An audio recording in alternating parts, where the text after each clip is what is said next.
Good afternoon. Can you hear me? Yes.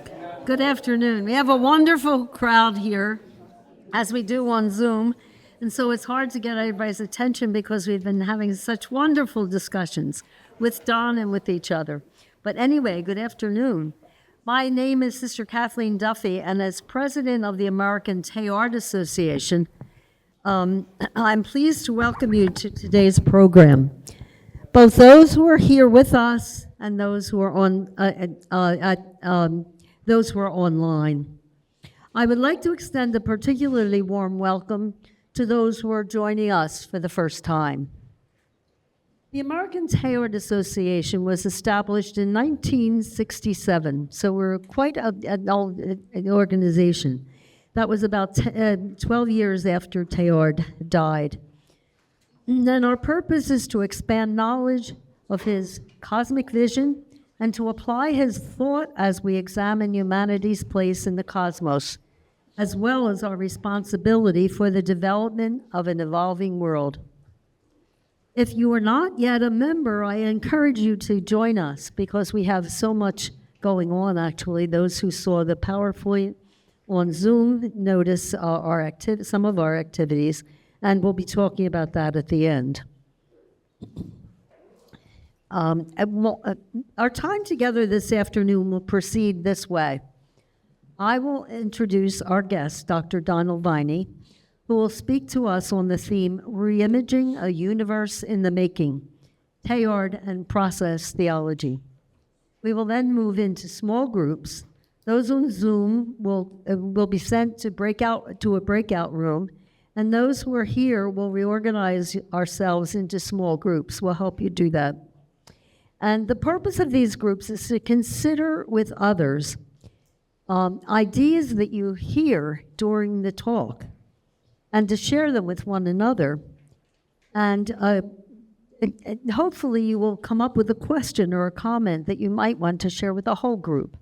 So it's a good time to, reflect on what you've heard and what you might want to ask, because there surely are still questions. We've been dealing with Don's paper this morning and last night, and we had lots of questions, and we've got a lot of clarity too. So after being in the breakout rooms for about 25 minutes, we will open the floor here to questions. Those who are here can just raise your hand. We'll ask you to raise your hand if you have a question or a comment. Those on Zoom should be writing questions in the chat. You should find the chat box at the bottom of your computer screen. And we'll try to cover as many of those questions and comments as we can.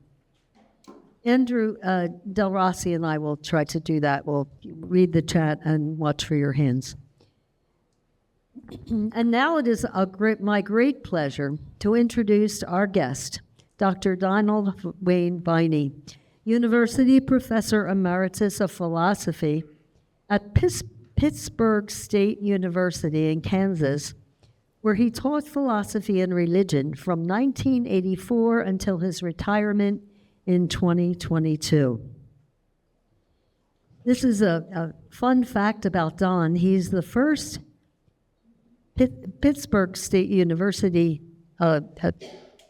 faculty member, I guess, to serve 3 consecutive terms as university professor, which is an honorary rank above full professor. Anybody who knows the struggle to become a full professor is impressed. And it's awarded for 7 years and requires re-election for renewal. So that's 21 years of being distinguished in that distinguished rank. Don is a process philosopher. Throughout his career, his publications have focused mostly on the philosophy of religion and the history of philosophy, with special interest in topics relating to process relational philosophy.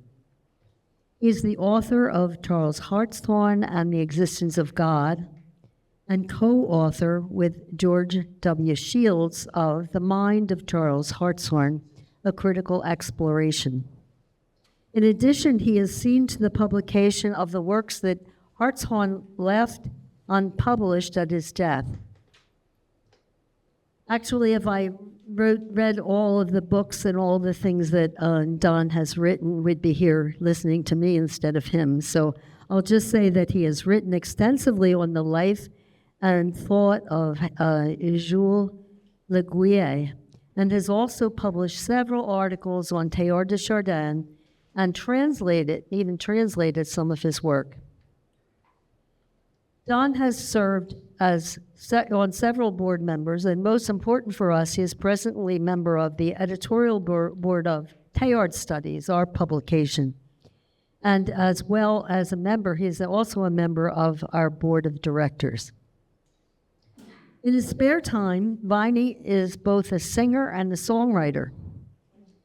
His original song, Teilhard's Fire, is based on that quotation from the essay that everybody loves, from Evolution of Chastity, written by Teilhard in 1934. It goes, "The day will come when harnessing the ether, the winds, the tide, gravitation, we will harness for God the energies of love. And then for the second time in the history of the world, we will have discovered fire." Maybe Don will sing it for us later today. So we are blessed this weekend to have Don's wife, Maeve, also with us. So it's been a wonderful time together. And it has been a real pleasure for us to meet and to continue to share with both of them. So now, without further ado, I ask you to please welcome Dr. Donald Wayne Viney to Daylesford Abbey and to the American Teilhard Association Event and Retreat 2026. Thank you.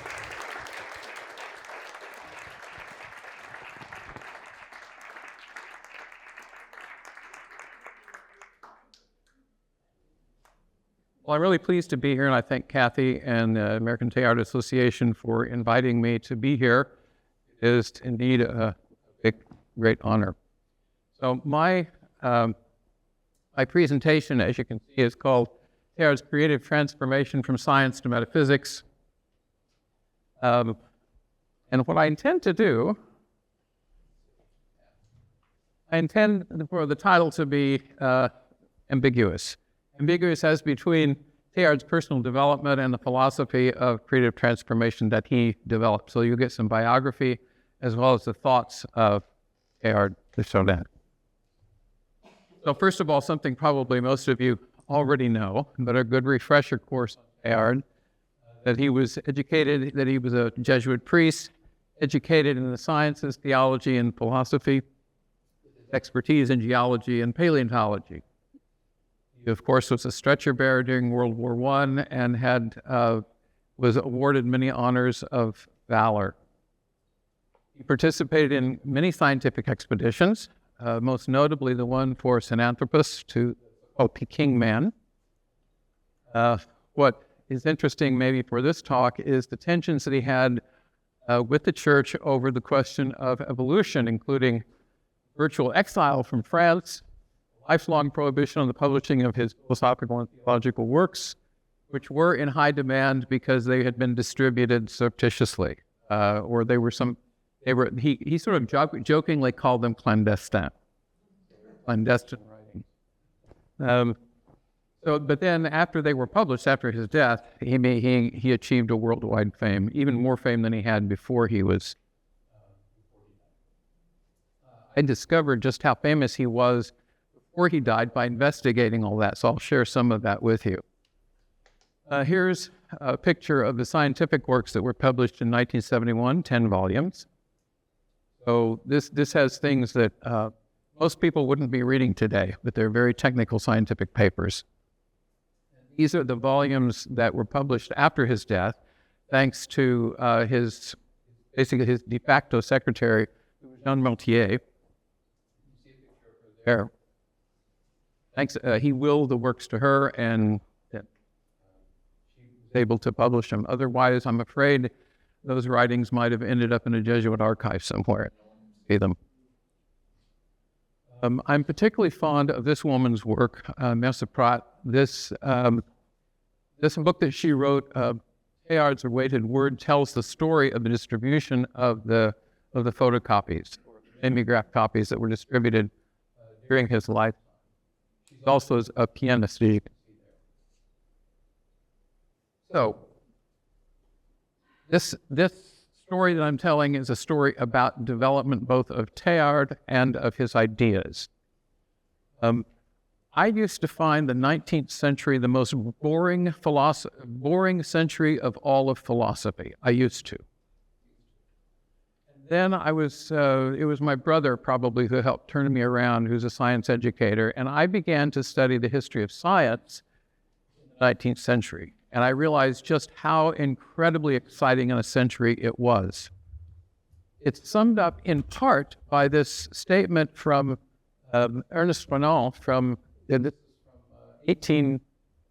book is published 1866, but this came out a little earlier than that. The book did. The characteristic feature of the 19th century is to substitute the category becoming for the category of being. In former times, everything was considered as being, and now everything is considered to be in the process of being made.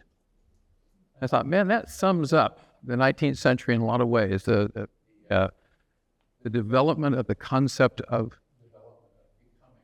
And of course, this becomes important for Teilhard de Chardin.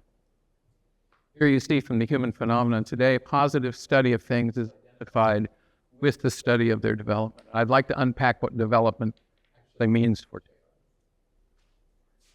Some of the developmental ideas in the 19th century, well, Georges Cuvier, who announced that the mammoth was actually an extinct species. So it was one of the great discoveries of the 19th century is the extinction of species, that most of the creatures that have lived on this planet are no longer with us. Extinction is the rule. William Smith dug canals in England and was able to identify the layers of the earth based upon their characteristic fossils. Charles Lyell, of course, was important for Charles Darwin because of his studies of geology. Darwin took his book aboard As for mass extinction, there's a difference between what you find in the Noah story, in the Bible, and the concept of the extinction of species. Mass extinction, yes. I mean, if you read the Bible story, the earth is destroyed by water. A family and all the animals on the boat, on the ark, survive, but then at the end of the flood, as the waters recede, the animals go out again and replenish the earth. But it's really just the same animals. So it's not a question of extinction of species. So I drew this cartoon, the missing link, my version of dinosaurs.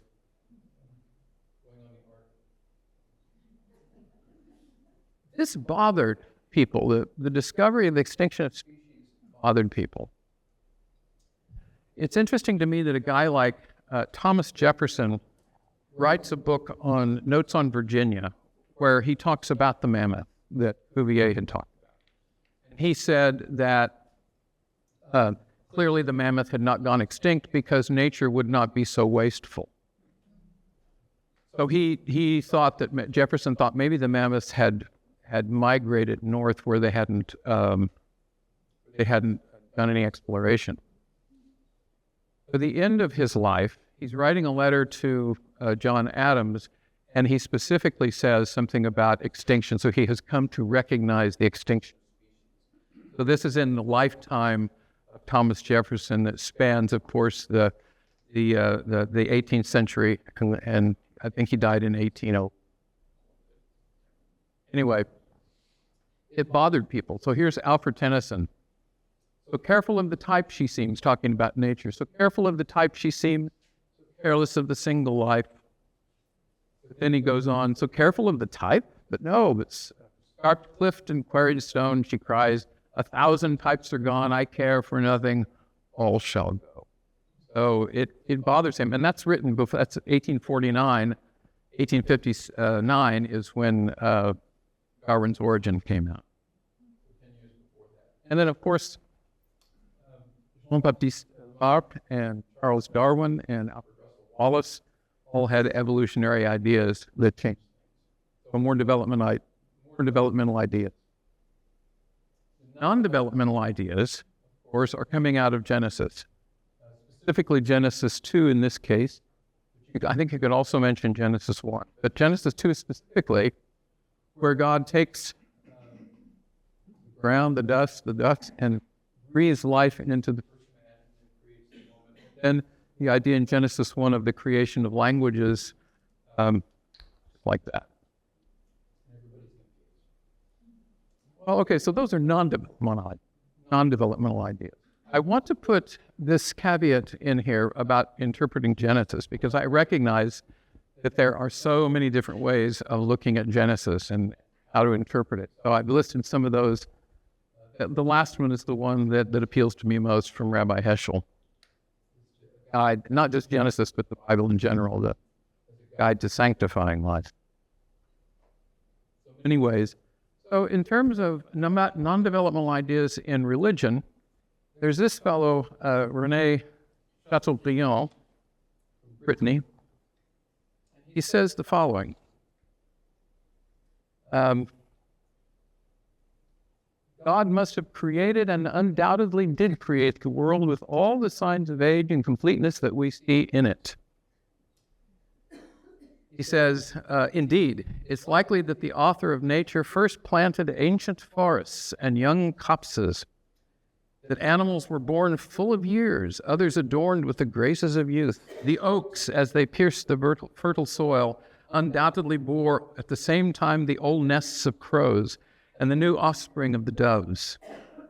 Worms, butterfly, the insect crawled on the grass, suspended its golden egg in the forest, trembled in the waves of the air. The bee, which had lived for only a single morning, already counted its ambrosia in generations of flowers. One must believe that the ewe was not without her lamb, the warbler without her chicks, that the bushes concealed nightingales astonished to be singing their first songs, warming the fragile hopes of their first youth. The man was a poet. But what is he expressing? He's expressing an idea of non-development. It fell to an Englishman to develop this idea even further. Philip Henry Goss, some of you may know. His book was called Omphalos, An Attempt to Untie the Geologic Knot. And his theory he called prochronism, which is the idea that anything God creates necessarily appears older than it actually is. So, did Adam have a navel? Yeah, of course he did, because he would appear to have come from a woman, appeared to have been born of a woman. And this is what Chateaubriand was also expressing.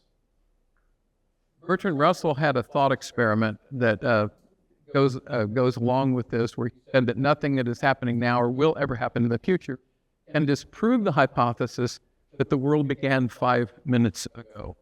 Now, of course, Philip Goss and Chateaubriand did not believe that the world began 5 minutes ago. They believed that the Holy Scriptures confirmed that it was maybe 6,000 to 10,000 years old. But still, it's the idea that once you have the world in existence, it appears to be older than it actually is. So it answers an age-old question. Which came first? The chicken or the egg? So Goss distinguishes prochronic time and diachronic time. Diachronic time is just what we would call time. It's what you get on your watch. So, well, how many minutes is it? This is real time. Chronic time is what appears to have happened prior to the creation. So here, my line in the middle is God creates things. In this case, God creates the egg. God creates the chicken. It appears to have come from the egg. And the chicken or the hen can lay the egg later. Or if God creates the egg, it appears to have been laid by a chicken. That's Goss's view. And he goes into great detail. I mean, it's a book that's magnificent for its knowledge of botany, for its knowledge of the science of the times. He clearly knows his science.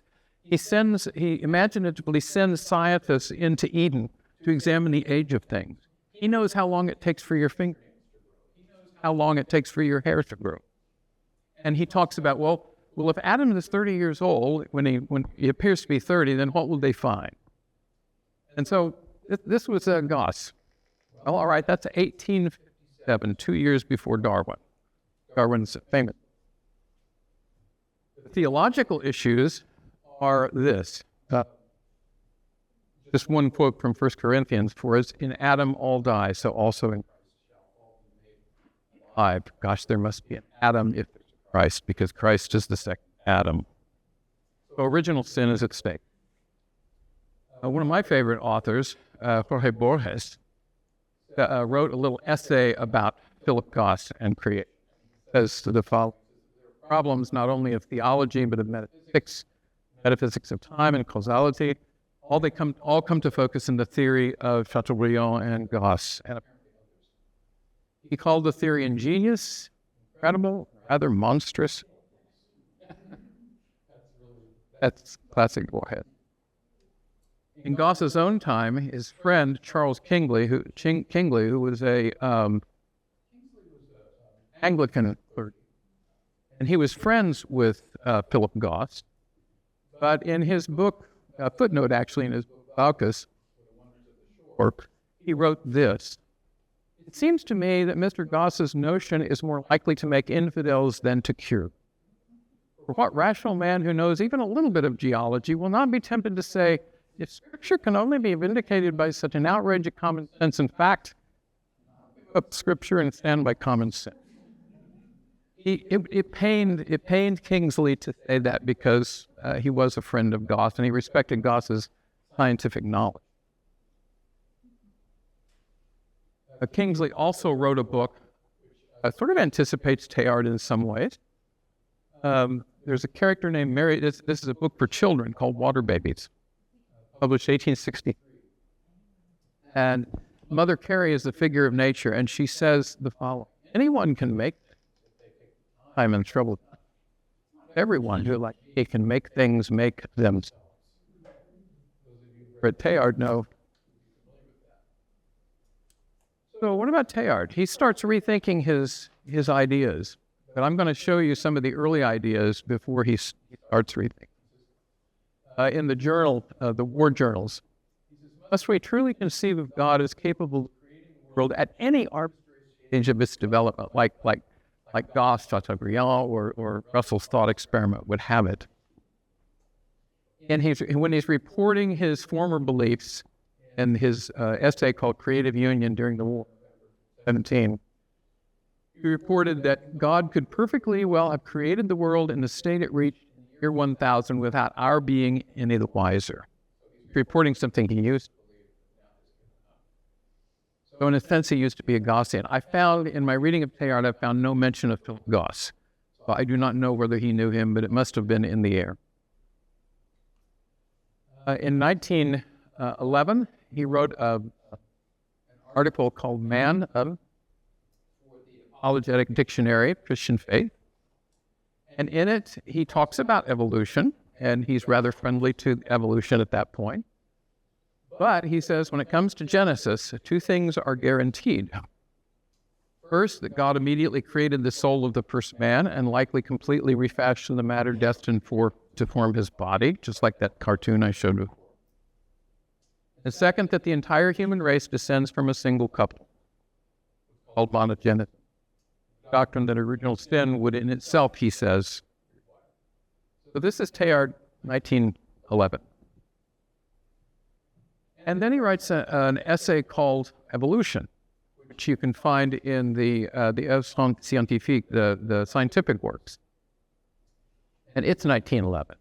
And there again, he talks about evolution in very friendly terms. He sees the power of the notion of evolution. Yet he's still treating it as a hypothesis. He says, extended to life as a whole, transformism is and undoubtedly will always remain a hypothesis. Now, the special note here, transformism and evolution in his mind, especially at this stage, are basically the same thing. He's saying evolution is just... Then, of course, he himself is transformed. He spoke of, in a letter to Auguste de Bonassant, he wrote, spoke of two vocations. The one he followed from the age of 18, that which revealed itself as my true spouse in the adult life. And as I will argue, the latter vocation challenged, inspired, and changed. struggle of a lifetime, a struggle which he likened to the Genesis story of Jacob and the angel. Jacob struggles with the angel overnight. Always Jacob and the angel, he says. To be honest, there are times when I feel myself drifting so far away that I almost wonder if I'm still Catholic or even Christian. This is a theme you read in all of his letters. He's constantly struggling with what it means to be Christian in a church that seems to reject his ideas. So,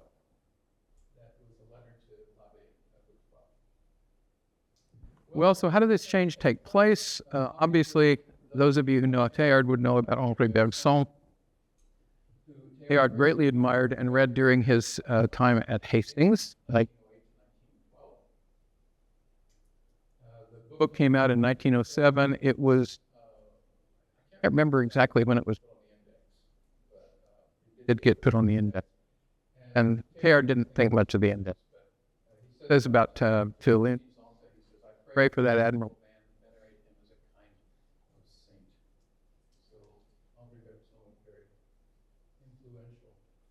During the Great War, he wrote a great deal. He wrote letters to the family, the Genèse, writings in time of war. Here at the essays I've been quoting from. Recently, a book came out called Six Frères dans la Guerre. It's the 6 Teilhard brothers who were in war. 2 of them died. I have a picture. And one of them, Joseph, who actually lived the longest of all of the brothers, outlived. He got injured and had. But then Teilhard also wrote journal entries. I have this book, August 26, 1915 until January 4th, 1919. And it's just full of wonderful stuff, Teilhard. So here's what Teilhard says about the church in 1916. The realm of evolution certainly gives the impression of being towed along, being dragged behind and her older children in order to live the life of their century. They seem almost to be begging for the bread of practical knowledge. So already he's feeling the tug of war within himself. But then he comes around and to a developmental perspective. So he'll say things like, he's 17. We have no serious reason for thinking that things are not made in the same pattern as that in which our experience unfolds. On the contrary, that pattern may very well disclose to us the fundamental texture of spirit. So it's not just an illusion that Adam has a navel, if there was such a person. Was born of a woman. Perspectives, he says, of unbounded time with which we fill our lungs have become so natural we forget how recently and what costs they were. So, as you all know, he had a deep knowledge of geology of the planet, a familiarity born of his travels and of his geology. He would know about the geologic column. Maybe not this particular version that I put up, which my brother helped me with, but one of his own time. How the what do we say now? We were talking at the table before, 4.5 billion years old. An anecdote I came across in the Lucas sisters' biography of Teilhard climbed the hills like a mountain goat, chipping away at the rocks with his little hammer. More than once, when the bespectacled Paul Raphael went to fetch him back for lunch, he found Teilhard perched on a steep, grayed hillside like some strange bird staring intently at pebbles in his hand. One day, he commented on the depth of his concentration, and Teilhard smiled. To me, these stones are living things. When Maeve and I visited Ireland and I saw the western cliffs of Ireland, this quote came to my mind because the rocks look like they're alive. My brother, standing next to a timeline, Ursula King says, Teilhard's worldview is suffused with time and space, embedded with the great brother, by the way, is the scientist of the family. Now, contrast this with what he said before. Transformism, he said, is just a hypothesis. Now here, 1920 later, broadly understood, transformism is now a hypothesis no longer, in the form of thought without which no explanation is possible. And again in 1950, not a hypothesis, evolution, condition which all hypotheses must have. He says basically the same thing in the human. Now, I want to disagree with Claude Clémenton, who corresponded with Teilhard towards the end of his life. Clémenton has the distinction of having written the very first book about Teilhard after Teilhard died. There were two books about Teilhard before he died that were criticizing the clandestins, and Teilhard could not respond to them. So, and that's an interesting story in and of itself. But then Claude Clémenton corresponded with Teilhard, so he knew his work, and Teilhard kind of trusted, he trusted Clémenton to get it right. And Clémenton has said in his book, metaphysical speculations occupied only a very place in Teilhard's work. I'm going to disagree with that, and insofar as I'm disagreeing with Teilhard, I'm just going to have to bite the bullet. But Teilhard himself says, care has been taken to avoid any recourse to metaphysics. I picked quotes from different periods, so 25, 42, 7. There's much the same thing in other cases where don't read metaphysics. This is not metaphysics. I'm not doing metaphysics, right? I want to explain why he does that. Before I do, here's what Gérard Henry will do. Some commentators on Teilhard's thought tended to soften the rough edges of Teilhardian thought, making it more classic and traditional. I want to. He is specifically talking about Henri de Lubac, but I think it. So, in addition to saying it's not science, or he says it's not metaphysics, Teilhard would say it's science that I'm doing, and would emphasize that he's doing science, and this is what Mercier-Prat calls playing the scientific card. Playing the scientific card. So my claims are that metaphysics runs through Teilhard's work from beginning to end. In quite dramatic ways, I think. He tended to identify metaphysics with the scholastic model that he had learned in his theological studies. Hence his denials that he's doing. He plays the scientific card to alert the censors that he's not straying far from the ground of science.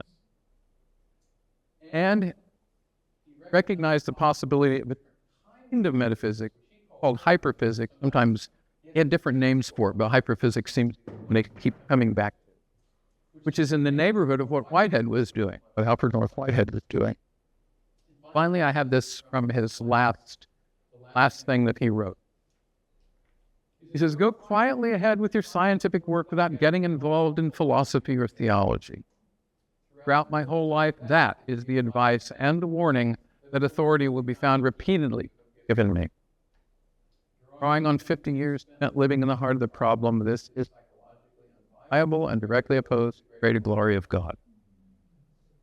So, yeah, I think he was doing metaphysics, and I don't know if he knew he was doing it in Whiteheadian style. If he had known Whitehead better, he knew Whitehead a little bit, read Science in the Modern World. But I think he read Religion in the Making as well. But the style of metaphysics that Whitehead was doing, I think, is very similar to what Teilhard. So another sort of metaphysics. This is where he says that might be another kind of metaphysics.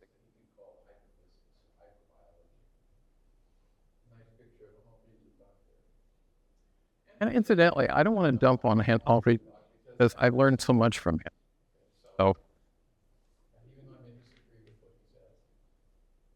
So Whitehead had described his project this way: endeavor to frame a coherent, logical, necessary system of ideas in terms of the element of our experience. Here's a quote from the Human: develop a homogeneous, coherent perspective or general experience. As I went through the human phenomenon the second time, back in 2005 or so, and I compared compared it with what I knew of Whitehead. I just found time after time where there were parallels like this, where they're saying very much the same thing, but in very different ways. So these are his metaphysical ventures as I see them. Teilhard said, first of all, pretty clearly a denial of the Gauss type.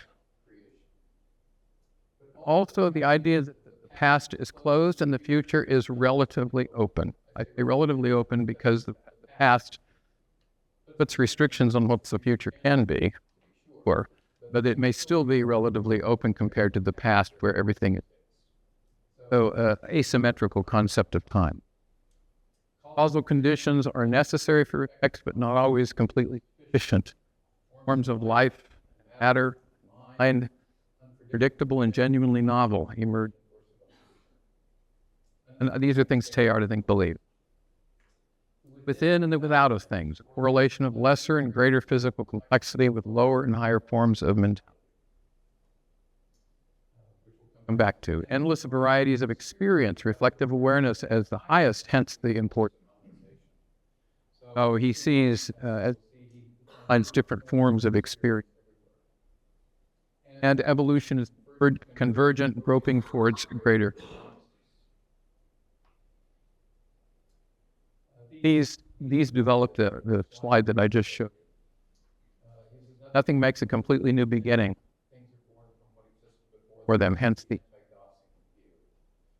there's an indeterminacy at the very heart of every element.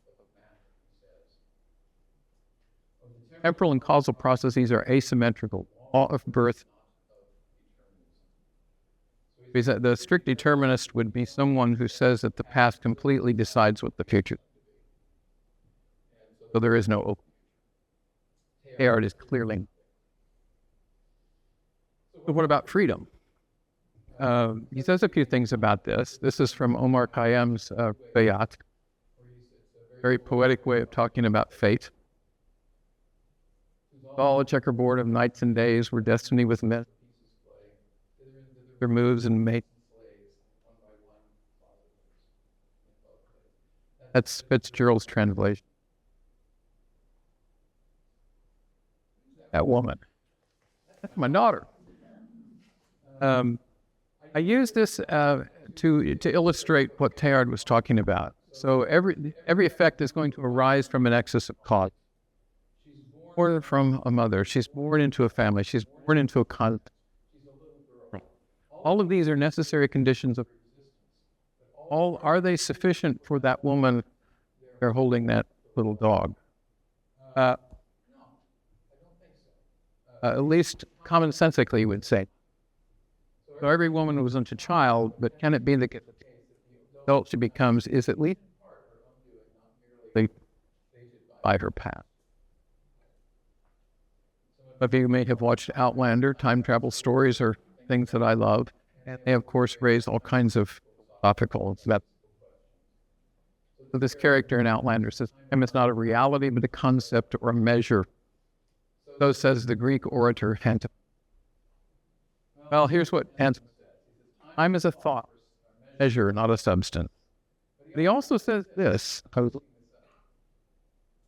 There can be no reversal of a thing that has happened. Closure of the past. It is possible only for what is in the future, not to happen. That's Antiphon. Ancient Greek. Teilhard, for his part, talks about duration. Philosophical thought, he says, is generalized perspective. Duration now permeates the very essence of. So the things become, he says. So rather than think of point instance substances, substance like rock, he would think of a rock as they're living things. What he means by that, this rock has a history. And if you want to know what this rock is, you need to know its history. You need to know geology.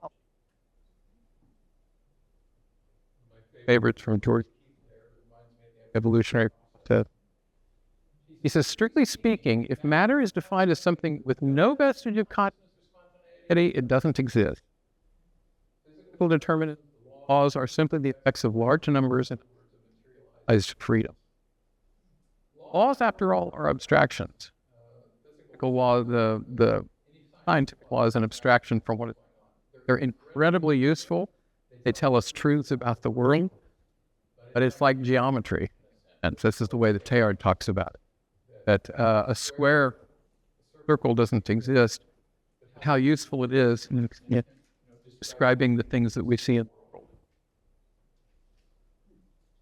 Says the stuff of the universe has an interface, structurally bifacial, and it's granular. He says, coextensive without there is. Sarah Appleton Weber translates that inside and the outside. This is a quote from Teilhard. Consciousness emerged in an immense span of nerves, each representing a particular kind of perception and knowledge. There are as many wavelengths of consciousness as there are of living forms. When Teilhard uses the word consciousness, like conscience, he says specifically that he's talking about every form of simplest, very simplest. So, for example, he might, like modern philosophers, he could actually say, what is it like to be what? You see him, octopus, a gorilla. That's our mascot at Pittsburgh State. Whale, inhabitant of another planet. I took all of these examples from Charles Hartshorne. Does the same thing. Teilhard would say that. And then finally converges towards the noosphere. The idea is that he says the noosphere was born in me in the trenches of a human spiritual community, like the biological megan constituting it.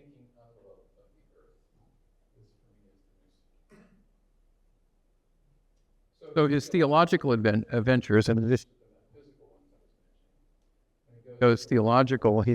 God must create development. And just create the chicken without having had the egg.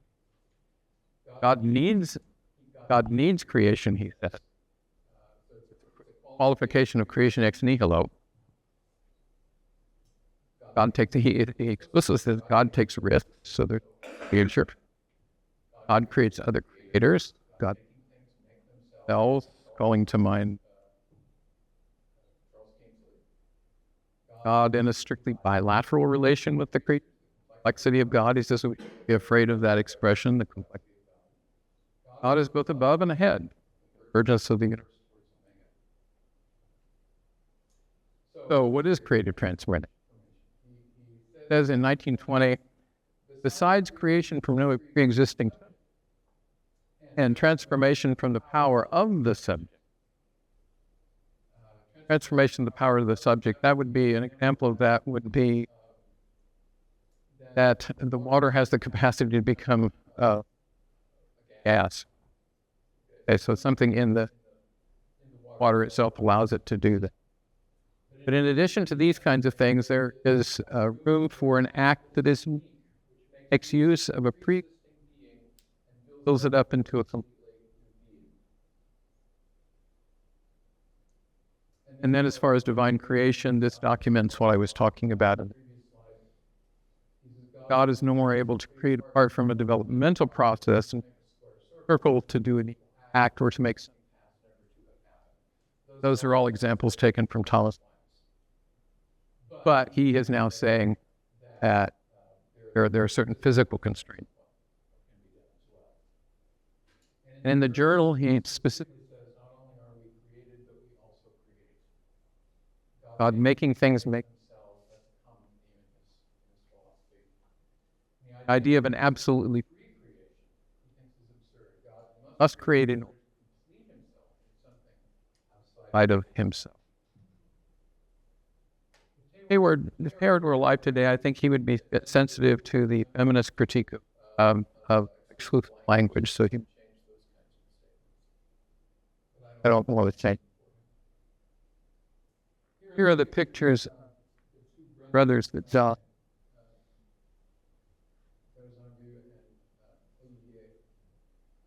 God's power is always obliged, he said, course of its creative effort is of intermediaries and to overcome the succession of inevitable risks. Whatever may be said by the theologians who are always ready to introduce the absolute power of God. I found that to be just so refreshing, actually.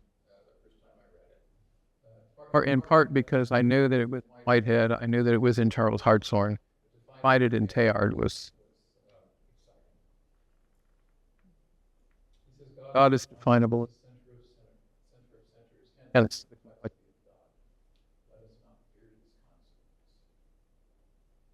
God of the above, God above, God ahead, and he's advocating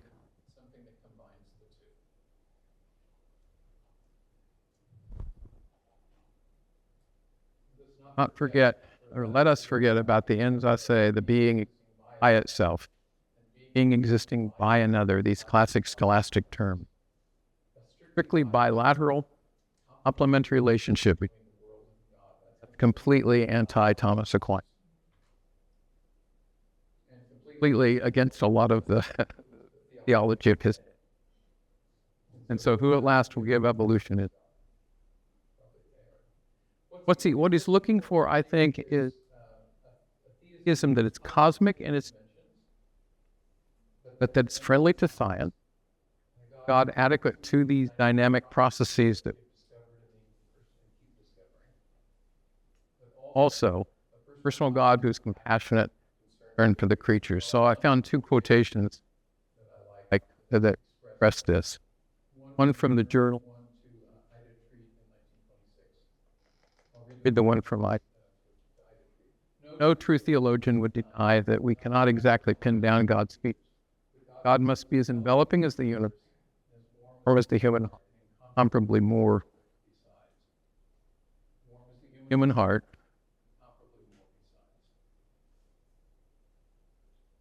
A cosmic Christ. Says to Claude Trémonton, perhaps we need a third nature, Christ, that we. Gospel of John with a. This is a shameless plug for my father's book called William James Pluralism, Antidote to Contemporary Extremism. I put this up here because Teilhard read James in January of 1908. And he read James very carefully. He read James's pragmatism. And he read a book about James by Émile Boutroux that told him about James's pluralism. He seemed very taken with it. So what I put here is that he found a kindred spirit in William James, someone who considered monism and pluralism to be philosophical problems. Teilhard quotes that in he read a French translation, quotes it. And James, who asks, what is life eventually to make itself? And that's very Teilhardian. Other pieces of James, he reads the James, the idea of God inviting us to participate in creation. Success is not guaranteed, is real. James says this, take the hypothesis seriously and as a live one. Suppose the world's author put the case before you before creation and said, I'm going to make a world not certain to be saved, a world the perfection of which shall be conditional, the condition being that each several agent does its level best. I offer you the chance of taking part in such a world. Its safety, you see, is unwarranted. It is a real adventure with real danger, yet it may win through. It is, turn 2 pages. It is a scheme of cooperative work genuinely to be done. Will you join the procession? Will you trust yourself and trust other agents enough to face the risk? That's at the end of Pragmatism in the last chapter. And Teilhard wrote in his journal, as you can see here at the bottom, God inviting us to risks of creation. Of course, we find that throughout them.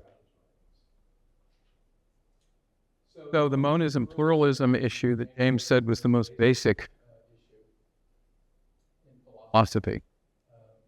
Teilhard says in the journal, I was surprised, reading James, I was surprised to see how creative union aligns with his conceptions, providing them with a more absolute base, finds monism, and how he does that. Creative union is pluralistic in the initial simplicity, convergent multiplicity. The inclination and thrust of my vision evidently tend towards every form of activity. All of that is, so the way that he incorporates James, think of the initial stages of any moment of creation as a plurality, a multiplicity. Creation is the creation becomes a form of. So this is why I see James's influence, or at least they're kindred spirits.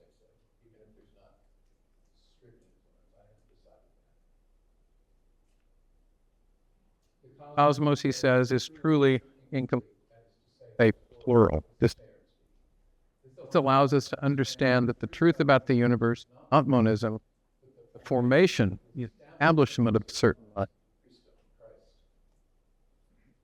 And he says creative union is monization. I think he must have invented the becoming. I only know one place in his work where he actually uses that. And incidentally, James is the one responsible for coining the word multiverse, pluralistic universe.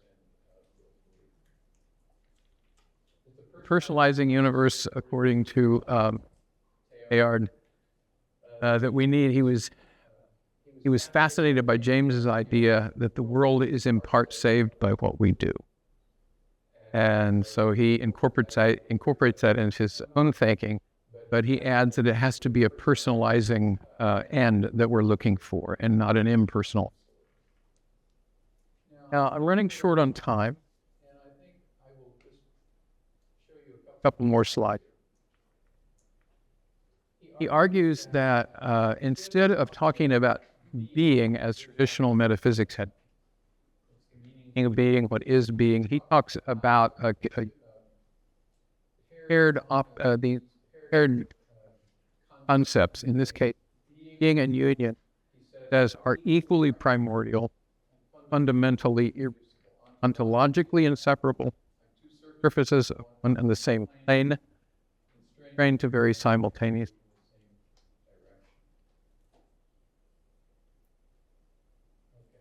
Stop there, because it's 2:00, and I think we're about 45 minutes or so. I got more slides, but I don't want to take more time.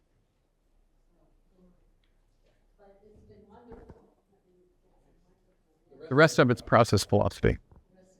Yeah. And probably many people would like that. Would you like to go a little longer? Yeah, okay, not too long. Shout at me. Well, Yeah. Okay. I'm often asked what process philosophy is, and as I was telling Celia the other day, I feel a little lost sometimes of actually telling you what it is, even though I've spent more than 30 years talking about it. Well, here's one attempt. That nature is composed of dynamic processes, a theater of interactions processes, often called process relational philosophy. The dual nature of the stuff of the universe, just like Teilhard's within and without. Enduring objects are not simply substances, they are processes. Reality is open-ended in making. If this sounds Teilhardian, it is. Here I've got quotes from Teilhard, Whitehead, and Hartshorne, all of them expressing this idea. Whitehead has the most become one and are.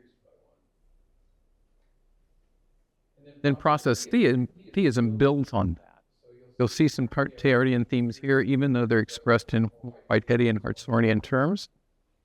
God surpasses all as a creator unique. All real being.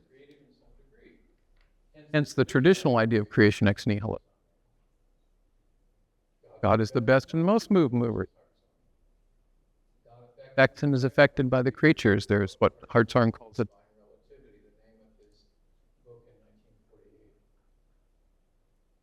God has a future. Knowledge. Tragedy. This part I don't know about with Teilhard. I had a hard time finding the word tragedy in Teilhard's writings. He obviously knew about. God is the inexhaustible ground of hope in the betterment of the world and the preservation of chief value. All of these are Whiteheadian Hartsorians. Find them in Teilhard.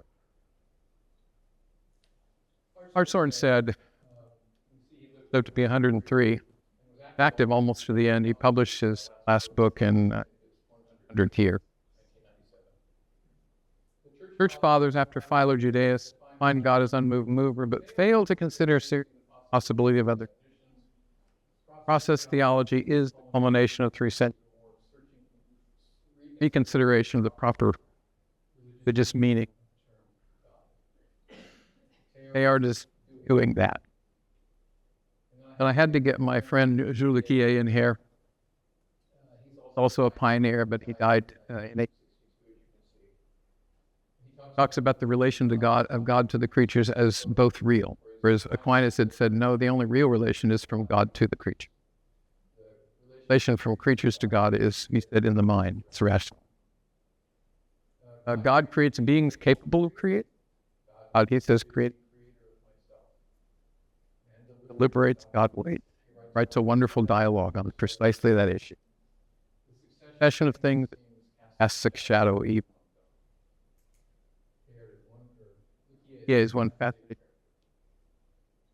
And then one of my heroes, Rabbi Heschel, God is moved and affected by what happens in the world and reacts according. Athosism.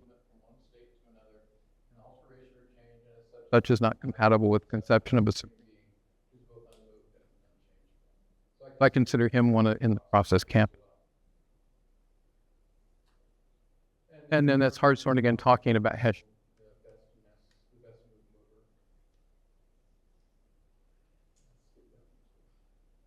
So true union differentiates. They don't see there is a full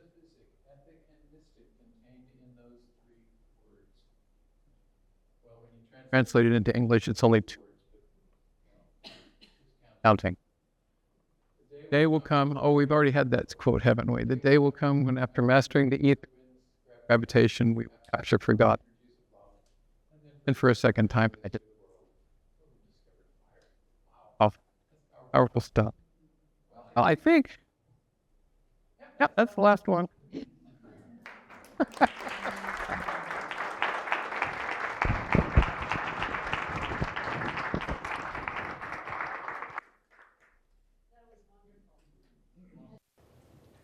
get ready to sing. 1971, Ebert Cousins does this this anthology of process theology. And he has writings from Albert North Whitehead. He has writings from Charles Hartshorne. He has writings from Schubert Ogden. I'm trying to remember all the ones, but it ends with Teilhard. And it ends with an essay by Ian Barber on Teilhard's process metaphysics. So at least in 1971, there were a lot of people who understood that Teilhard belonged in the process tradition. And Barber was one of the pioneers of that thinking. And then the dialogue just seemed to collapse after that time. And so it's only been in the last few years that Whitehead and Teilhard have been brought back together. Well, thank you for helping to revive it, right? And thank you for a wonderful talk. What we're going to do now is take a few minutes in the breakout rooms. Is this microphone on?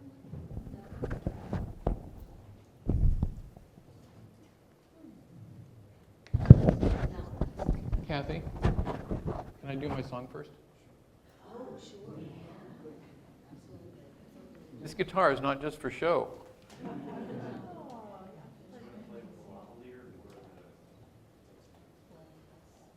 I'll be okay like this. As long as it's okay with you guys.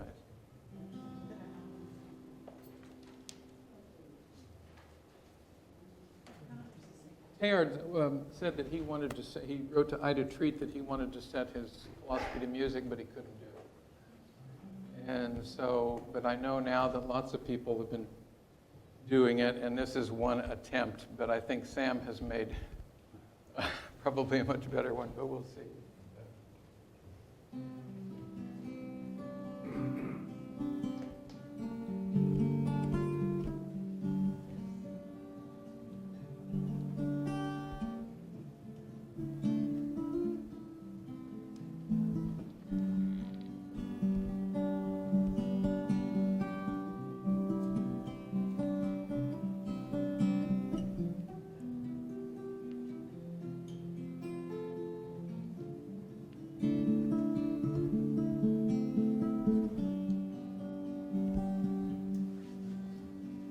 Come the day when mastering the winds, the tides, and space, gravitation to its secrets known,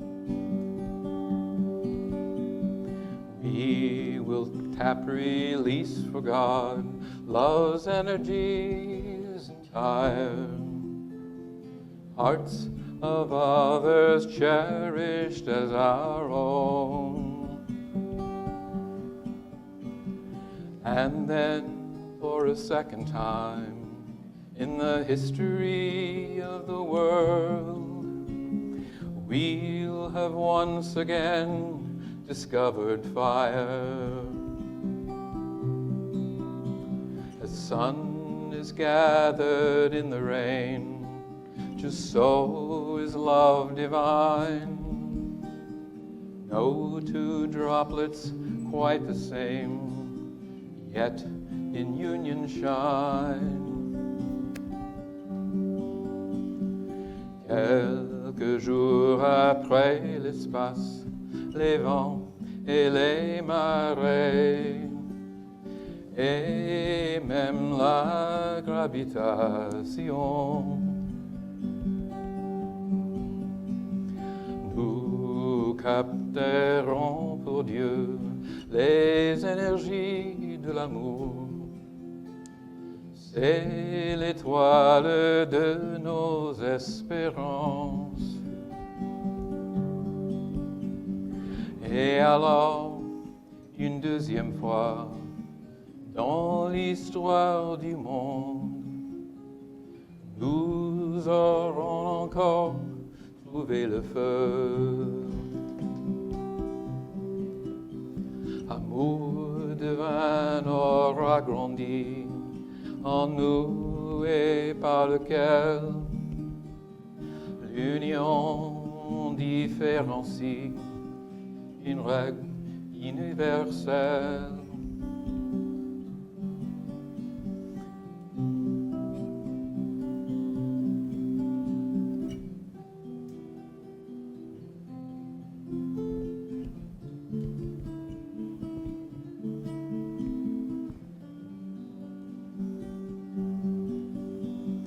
And then, for a second time, in the history of the world, we will once again discover fire.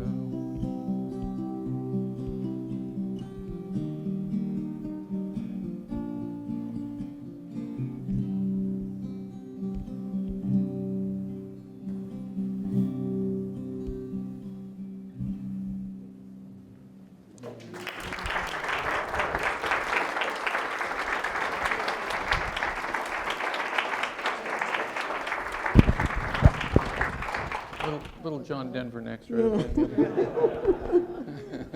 Wonderful, right? So now we will break into groups, and so we can, help you here, but you will be, those on Zoom will be sent into breakout rooms in a minute. Oh, yes. Yeah, that's a fun book.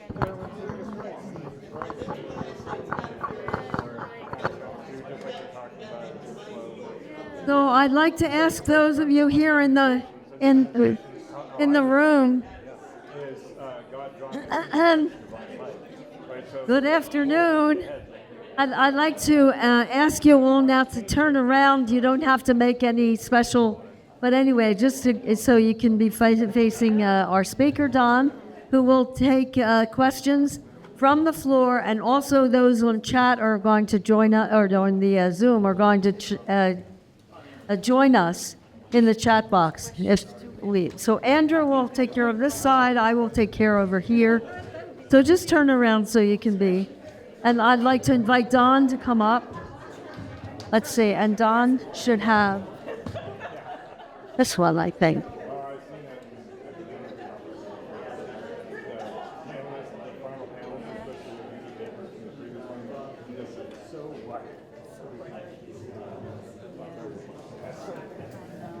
So there certainly was a lot of chatter, so I hope there were a lot of good questions. Anybody over here, over there? Or comments? Questions, comments, wonderments, congratulations? I still wanted to touch base with you, maybe later.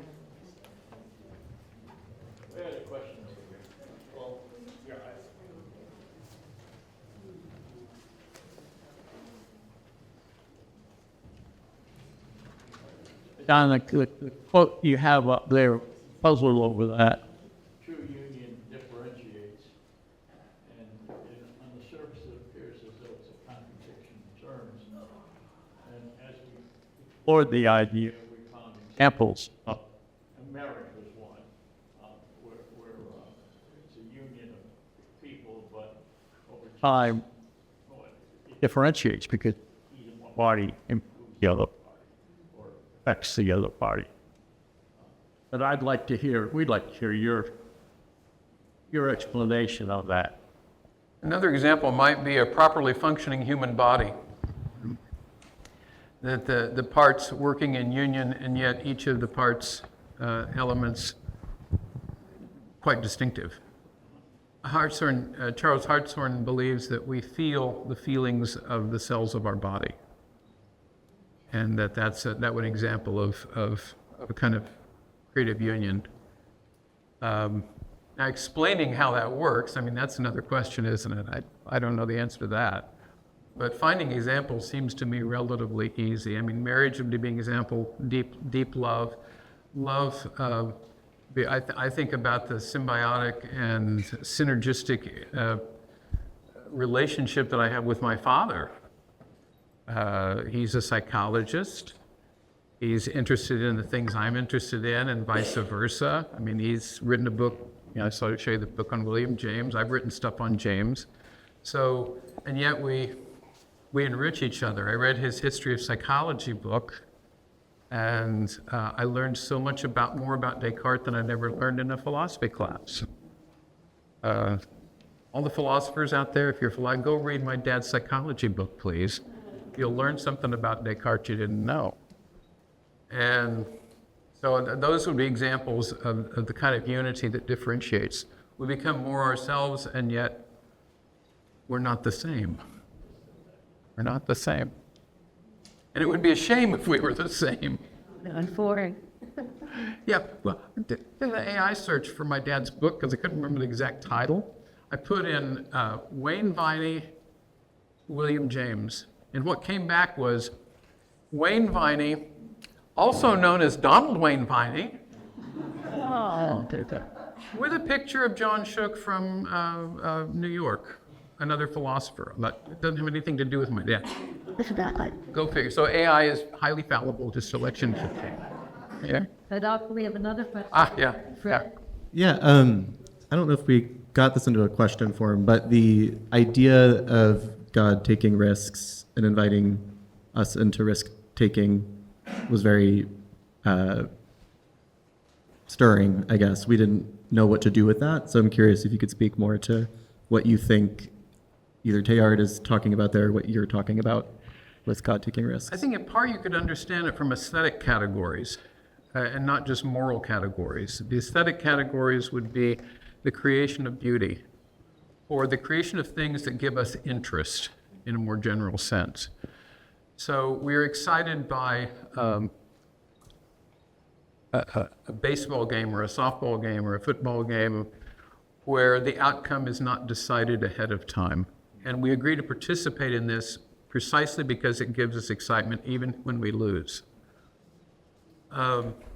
But life seems to be that way too, that we create each moment of our lives. We create something just by our thoughts alone in what we do, what we think, and what we say. Good thoughts, good words, good deeds, say the Zoroastrians. And that's, of course, we should try that. But it's a genuine risk because of how other people will respond, because they experience things differently. And so the risk is inherent in the process itself. If there's no risk, then what have you got? You've got the divine puppet master. You've got I had a slide, well, actually, let's see. Yeah, I have extra slides. I had this slide here. This from another quote from the Rubaiyat. With earth's first clay, they did the last man need, and then of the last harvest sowed the seed. Yea, the first morning of creation wrote, with the last dawn of reckoning shall read. No, not for Teilhard and not for process thinking. Does that help with the risk thing? So we have Sorry. a few questions from the chat, so we're going to jump over there for a moment. The first is, what does it mean to be human in the age of AI? Good. I haven't figured out what it means to be human without AI. I have been so impressed with translation programs, because I do a lot of translation as I'm reading Teilhard. And the translation programs sometimes come out better than what I do. And I'm not saying I'm a great translator, but I'm very impressed with what AI does with that. On the other hand, I find experiences like what I just related, where AI completely screwed things up, really screwed. And if you ask AI about Jules Lequier, that guy that I put up there, you might get a bunch of nonsense, because he's not as well known. I would hope that AI would enhance our humanity in the good ways. The good things I see about it are things like, this sort of Star Trek scenario where already we've got translation programs for language. I mean, most of us can't speak more than 2 languages at most, or 3, So it's really nice you go to a country where you don't speak the language. It's nice to have a translation program. So I see that as that just enhances our humanity, the connections that we need to make with one another. On the other hand, AI can be used for such nefarious purposes. So I see it as, maybe this is too simplistic, it's a tool, and we need to not let that tool get out of hand and be there for wrong things. Thank you. That question came from Rick Benetti, and Olga Rush and Steve Lyman have questions that are quite similar, so I'll just ask one of them. And they say there is something stirring today with the youth. They see it as creative transformation, creative union, and they think Teilhard's work would really resonate with them. How do we reach them? Kathy? Come to Dalesford Avenue, right? And particularly, how might we reach them through science was one of the questions. I'm sorry, how do we reach? How do we reach today's youth, perhaps with Teilhard, but particularly with science? Meet their spiritual needs. Okay. Let me ride my hobby horse. A lot of talk about STEM. My brother is a scientist. My father is a scientist. My nephew is a philosopher. I'm a philosopher. So it's a strange family. It seems to the philosophers in the family, and maybe to the scientists as well, that we need to study more philosophy, we need to study more literature, we need to emphasize them just as much as STEM. STEM is important, is obviously important because of the way the world is. We have to think about the way we engineer food, we have to think about what we're doing to the environment, and all of that involves scientific questions. But at the same time, we have to ask what we're doing with the tools that we have. And very often, those are ethical, aesthetic questions. And that's been the philosopher's bailiwick for a long time. and literature as well, and history to some extent. So I would say that what we need to do as a people is to come back to the idea of a solid liberal education. And I think I see us getting away from that at my own university. When I left Pittsburgh State, before I left, there were 2 of us teaching philosophy. And that's pretty good for a small 5,000 student population, especially for a school that is sort of geared towards technology. My colleague died of ALS. He was 50. But I was on my way to retirement, so I'm gone. And now there's no one to teach world religions. There's no one to teach a lot. Well, I think they hired out as adjuncts. And that's to say that's because the legislators get stingy. So start electing legislators that aren't so stingy with state monies, or at least think about where those monies are being spent. So, yeah, more liberal education, please. Over you to Tracy. I have a really basic question. I don't know much about process philosophy myself, and my group was trying to help me out here quite a bit. So my question is, using process philosophy, is there an endpoint to this process? And if so, can the process fail? We were addressing that question partly in the group I was in over here, at least raising the question. I don't know how far we got. But Teilhard clearly thinks that there is an endpoint. I mean, he calls it a omega. Could it fail? He admits sometimes that it could. And that's why he's so interested in, I think, in William James, especially during the end of the war there. He said, what are we going to do to make this a better world? It's up to us. You know, James talks about, in that thought experiment, he talks about partly the salvation of the world depends upon what we do. And I think Teilhard resonated to that. So going to that endpoint for Teilhard, there is an endpoint.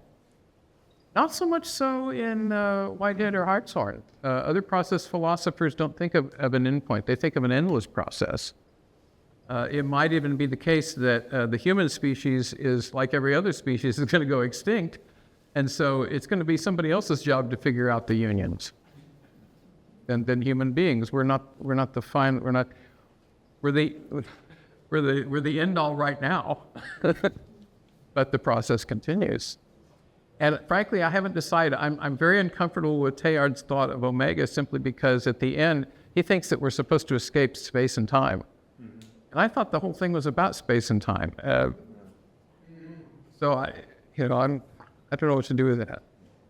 Thanks for making those distinctions, because that could be a difference between process philosophy as we know it and Teilhard's philosophy as that Very much difference so. in the endpoint. I think it's a parting of the ways. Okay. Yeah.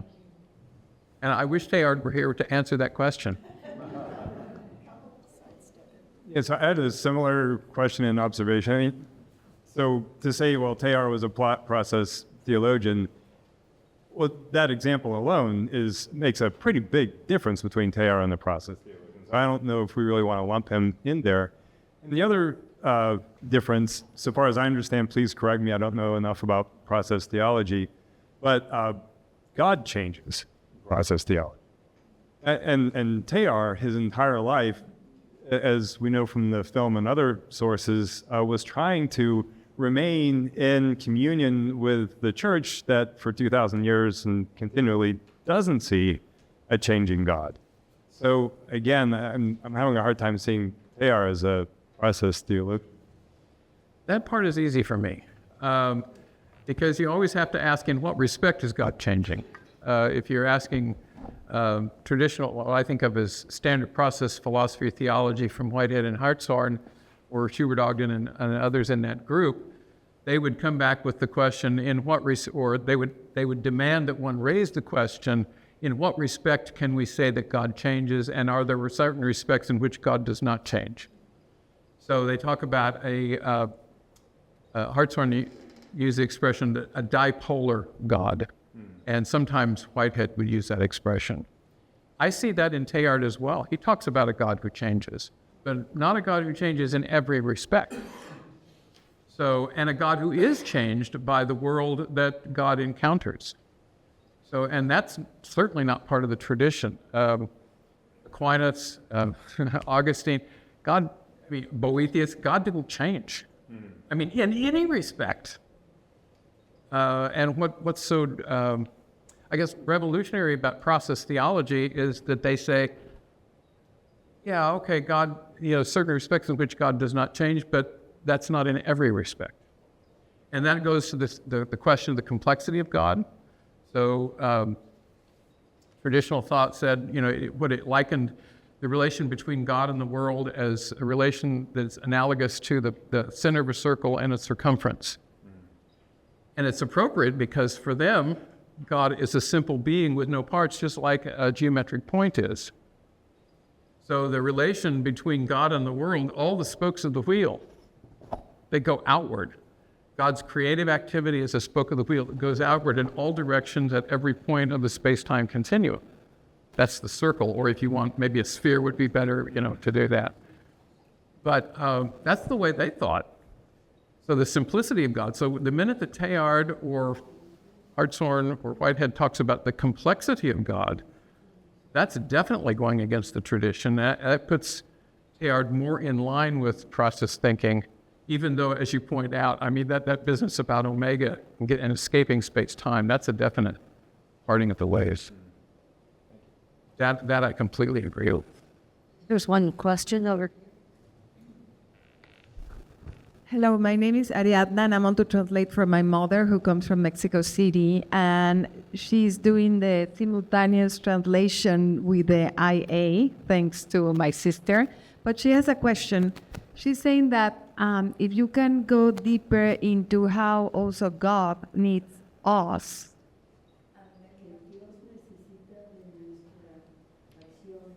That God needs from our own action.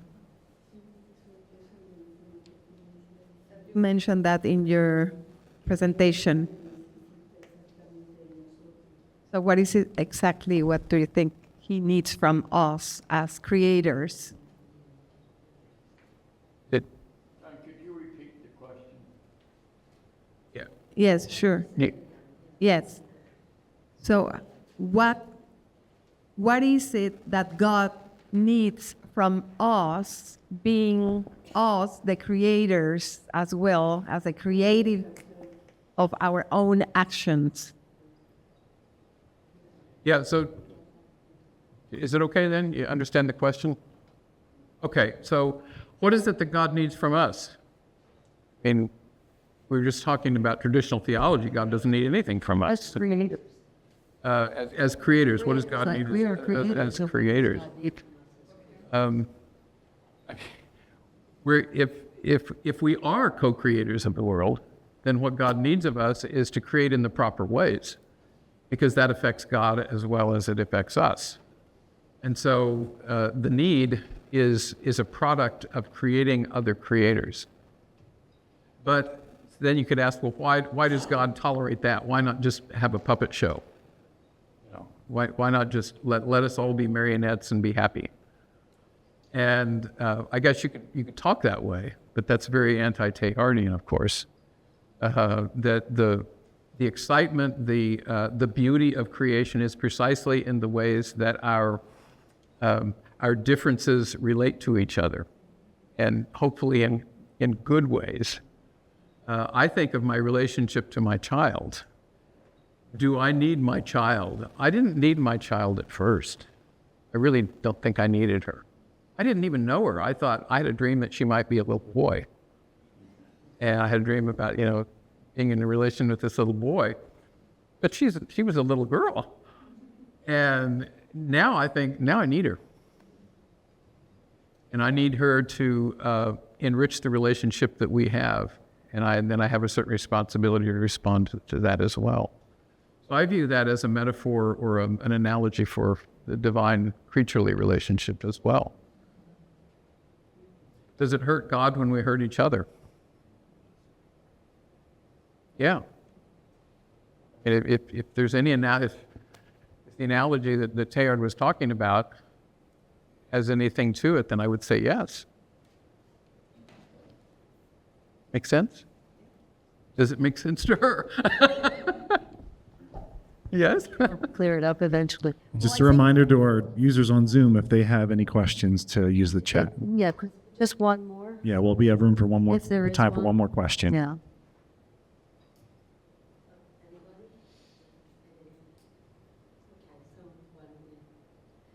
Let me say thank you once again. Thank you.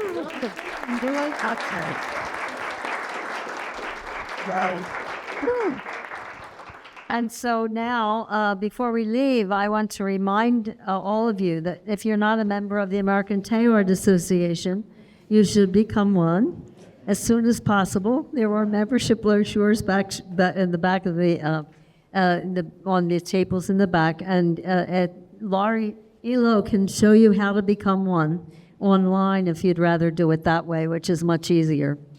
And you should be able to find the URL on our website. If you know how to spell Teilhard's name, our website is easy, teilharddesjardins.org. If you don't know how to spell his name, too bad. So before we leave, I also want to remind you of some of the events that we have coming up and the things that we do.